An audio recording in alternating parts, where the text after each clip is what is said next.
A paz do Senhor a todos. Nesse momento eu quero agradecer a Deus pela vida de cada um dos que são inscritos, pela vida daqueles que vão se inscrever, pela minha vida, por Deus estar me dando mais uma oportunidade de transmitir a sua poderosa palavra. Acabei de chegar do culto, foi uma bênção, tudo para a honra e glória do nome do Senhor. Amém? E nessa noite, para a nossa meditação de fé, eu quero ler no livro de Mateus, Mateus capítulo 8 e versículo 5 em diante. É uma história bastante conhecida de todos. Aonde a gente chega, aí diz assim, versículo 5. Mateus capítulo 8, versículo 5. O título é o centurião de Cafarnaum.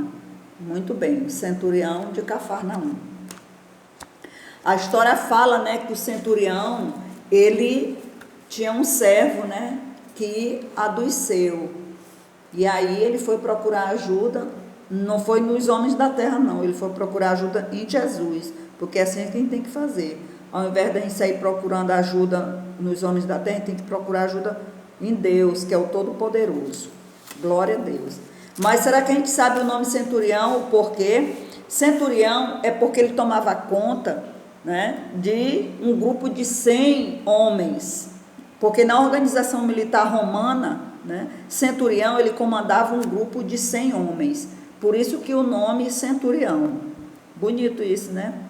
Muito bem. E a história conta assim, E entrando Jesus em Cafarnaum, chegou junto dele um centurião, rogando-lhe e dizendo: Senhor, o meu criado jaz em casa paralítico e violentamente atormentado. Esse violentamente atormentado, isso não quer dizer que o rapaz estava possesso, não é isso não, é outra coisa. Esse violentamente atormentado quer dizer moribundo e doente, isso é que quer dizer. Amém? Pois a história fala de um rapaz, de um servo do centurião. Só que ele não ficou calado, ele correu atrás de ajuda. E a ajuda que ele procurou foi a ajuda de Jesus. E diz assim: e entrando Jesus em Cafarnaum, chegou junto dele um centurião. Se chegou junto dele o centurião, é porque o centurião já estava esperando Jesus, quando soube.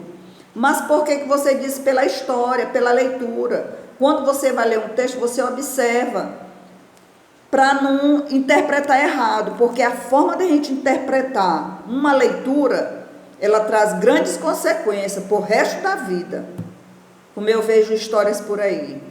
Então a gente tem que saber interpretar uma leitura. Quando ele diz assim, e entrando Jesus em Cafarnaum, chegou junto dele um centurião, é porque o centurião já estava esperando por Jesus, e sabia que ele ia lá para Cafarnaum. E aí chegou lá e ele disse, rogando-lhe e dizendo: Senhor, meu criado jaz em casa, paralítico e violentamente atormentado. Então aí, no versículo 5 e no versículo 6, sabe o que eu vejo aí? Um exemplo de fé e de atitude. O centurião, ele exerceu a fé dele. Ele rogando-lhe, quer dizer que ele suplicou a Jesus pela cura do servo dele. E um exemplo de fé, ele exerceu a fé dele, porque ele sabia, ele já tinha ouvido que Jesus curava, batizava, sarava, livrava, libertava as pessoas que estavam oprimidas. Então, por isso que ele recorreu a Jesus. Aí diz assim, no versículo 7, e Jesus lhe disse, eu irei e lhe darei saúde. Quando Jesus disse isso, eu irei e lhe darei saúde, dá que entender que o centurião já tinha tido algum contato com Jesus, já tinha conversado com Jesus pela forma de se expressar, Então, dá para a gente observar isso. E aí no versículo 8 diz assim, e o centurião respondendo disse, quando Jesus disse, eu irei e lhe darei saúde. Aí o centurião respondendo disse, Senhor, não sou digno que entres debaixo do meu telhado. Esse não entre debaixo do meu telhado significava dizer, porque Jesus era judeu, o centurião era romano, então tinha uma lei lá em Jerusalém, no reino de Israel, que pessoas de nacionalidade judaica não poderiam receber ninguém em casa e nem outras pessoas também. Os romanos não poderiam receber os judeus em casa e nem os judeus não poderiam receber outras pessoas também de outras nacionalidades. Era uma lei que existia naquela época. Amém? Muito bem. Aí o centurião começou a se expressar com Jesus, ó.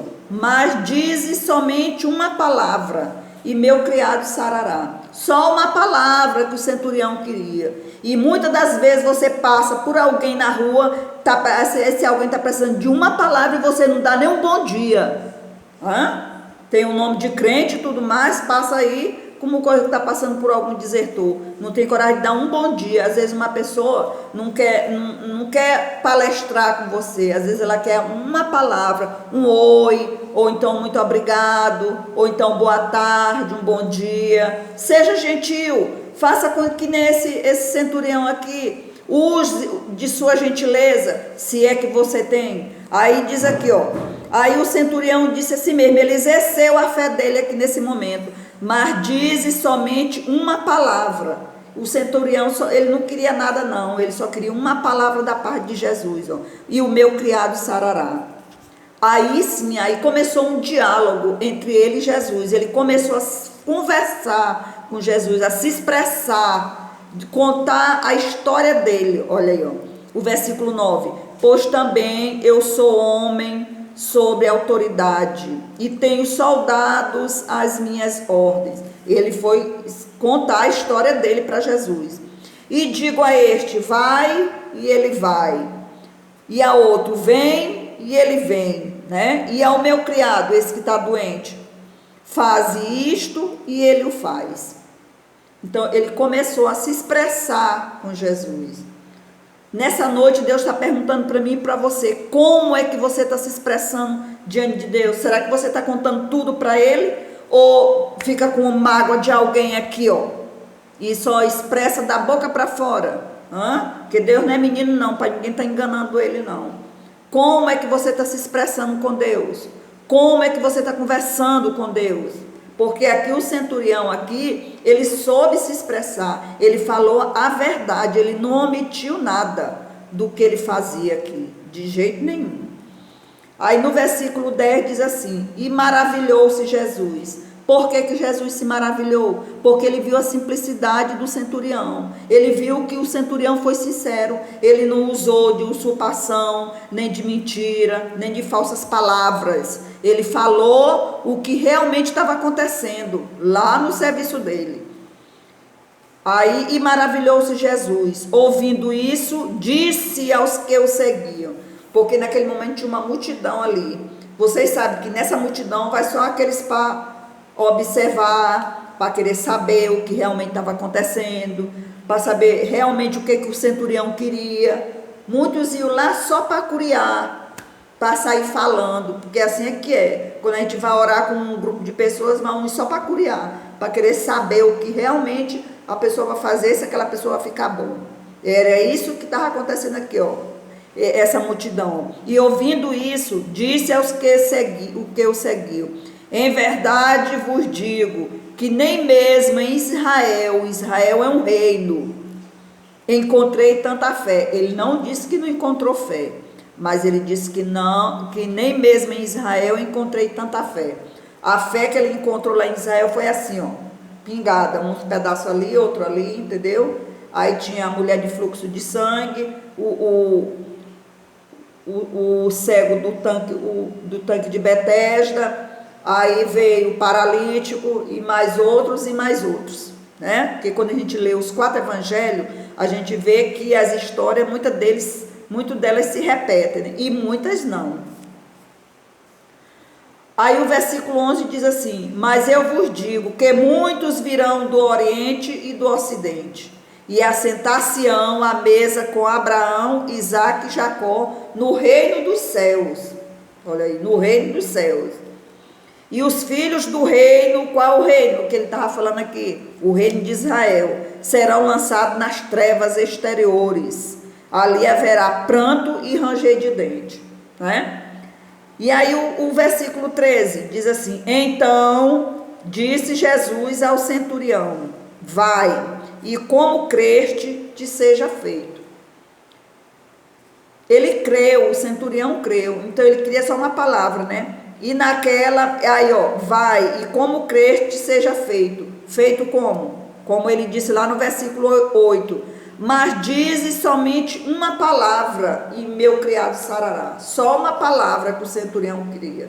Ele não queria mudar de cargo nem nada dele, ele queria só uma palavra, para poder o servo dele ter saúde. E naquela mesma hora o seu criado sarou. Aí você me pergunta, como é que eu sei que naquela mesma hora? A Bíblia está dizendo, não foi eu que disse não, a Bíblia diz, e naquela mesma hora o seu criado sarou. Como é que o centurião soube? Porque alguém veio dizer para ele que o criado dele já estava sarado, já tinha sido curado, entendeu? Ah, mas não está na Bíblia. Irmãos, olha, tem coisas que aconteceu e não está na Bíblia, mas assim mesmo eu creio. Porque se eu disser para você que Jesus tomava banho, e aí como é que fica na Bíblia? Não está.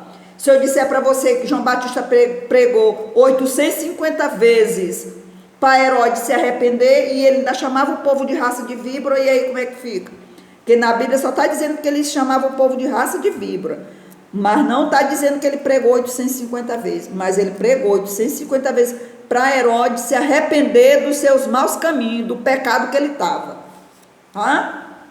Pois é, nesta noite, a palavra era essa, né? Que eu tinha que trazer para os irmãos, para os ouvintes. E dessa lição, nós trazemos aqui, tem 7 lições que o centurião, que foi extraído dessa leitura aqui, ó. A primeira lição, ele se preocupava com quem era sujeito. Ele se preocupou com o criado dele, que era sujeito a ele, né? Ele não era orgulhoso de sua posição social, apesar dele ser um centurião, mas ele não era orgulhoso não, que nem muitos a gente vê aí, eu sou capitão, não, eu sou major, não sei o quê. Que história é essa? Se você está nesse cargo, bote a mão para o céu e agradeça a Deus, porque foi Deus que lhe deu, não foi o homem não. Aí, a terceira, ele sabia diferenciar poder de autoridade. Poder é uma coisa e autoridade é outra. Quarto, ele exercia sua autoridade com confiança e convicção. Ele tinha confiança e convicção daquilo que ele fazia, né? Não é que nem hoje aí que existe essas enroladas por aí. 5, ele sabia que Jesus tinha autoridade sobrenatural. Por que ele sabia? Porque ele já tinha visto Jesus curando, Jesus salvando, Jesus libertando. Então, ele já estava guardado aqui no coração que a autoridade era sobrenatural que Jesus tinha. Ele sabia que uma palavra do Senhor poderia mudar qualquer situação à deriva. Qualquer situação que tivesse, Jesus mudava. E a última, ele acreditava que a palavra de Jesus era poderosa para reverter o quadro como reverteu e deu saúde por servo dele. Amém? Esta era a palavra que Deus mandou eu trazer para os irmãos nesta noite, para as pessoas que vão assistir, para as pessoas que vão ouvir, e que essa palavra possa ficar guardada na tábua do coração de cada um. Amém? Desde já eu quero pedir para cada um, compartilhe esse vídeo, deixe seu joinha para poder o YouTube entender que você gostou do vídeo. Não adianta só assistir, tem que dar o joinha também, porque se não der o joinha, o YouTube não vai entender nada. Então você tem que ser tudo bem explicado aqui. Amém? Fique na paz, fique na bênção. Todos os dias vai ter vídeo, em nome de Jesus, porque a vitória é nossa pelo sangue de Jesus. E hoje é no Glória. Glória a Deus. Amém?